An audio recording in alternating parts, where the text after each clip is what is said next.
80 शब्द प्रति मिनट की गति से मैटर शुरू होगा 5 सेकंड बाद। स्टार्ट। प्रत्येक भारतीय को नागरिक के रूप में सरकार की आलोचना करने का अधिकार है और इस प्रकार की आलोचना को राजद्रोह के रूप में परिभाषित नहीं किया जा सकता है। आलोचना को राजद्रोह के रूप में परिभाषित करने की स्थिति में भारत का लोकतंत्र एक पुलिस राज्य के रूप में परिणत हो जाएगा। अभिव्यक्ति की स्वतंत्रता की सीमा क्या हो, यह हमेशा से विवाद का विषय रहा है। हाल ही में पैगंबर मोहम्मद के एक कार्टून को लेकर फ्रांस में विवाद छिड़ा हुआ था एवं पाकिस्तान समेत कई मुस्लिम देशों ने इस पर विरोध जताया। कार्टून बनाने को लेकर फ्रांस में कुछ हमले भी हुए हैं। नोस के चर्च में हुए हमले में 3 लोगों की जान चली गई और इस पर फ्रांस के राष्ट्रपति इमैनुअल मैक्रों ने कहा कि कार्टून से तकलीफ हो सकती है परंतु हिंसा स्वीकार्य नहीं है।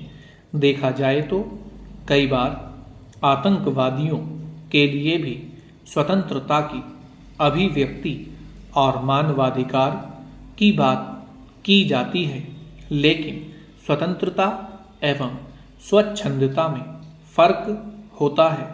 मानवाधिकार एवं अभिव्यक्ति की आज़ादी भारत के संविधान द्वारा संरक्षित है, पर संविधान की रक्षा कौन करता है?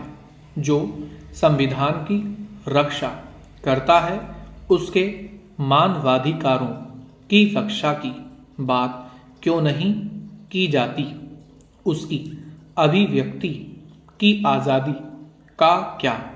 आतंकवादियों के मरने पर अगर उनके घर जाकर अफसोस जताया जाता है तो क्या शहीदों के घर जाने की ज़रूरत नहीं है?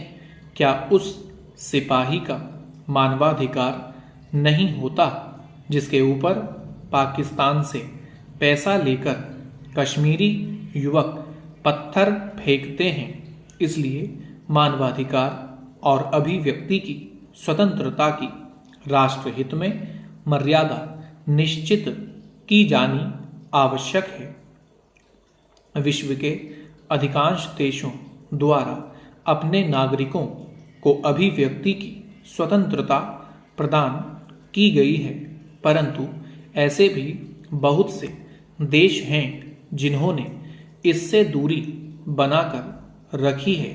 इस संबंध में अगर भारतीय परिप्रेक्ष्य में बात की जाए तो यहाँ अभिव्यक्ति की स्वतंत्रता न सिर्फ अधिकार है बल्कि भारतीय सभ्यता एवं संस्कृति की एक महत्वपूर्ण विशेषता भी रही है, जिसे भारत के धार्मिक ग्रंथों, साहित्य, उपन्यासों आदि में स्पष्ट रूप से देखा जा सकता है।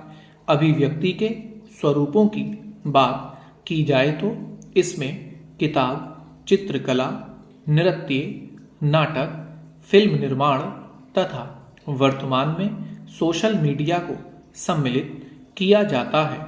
इसी प्रकार स्वतंत्र अभिव्यक्ति की भारतीय परंपरा को किसी भी प्रकार से हानि पहुंचने से बचाने हेतु भारतीय संविधान निर्माताओं द्वारा इसे कानूनी वैधता प्रदान करते हुए मूल अधिकारों का हिस्सा बनाया गया तथा अनुच्छेद 19 एक के तहत वाक एवं अभिव्यक्ति की स्वतंत्रता को सभी प्रकार की स्वतंत्रताओं में प्रथम स्थान प्रदान किया गया। स्टॉप।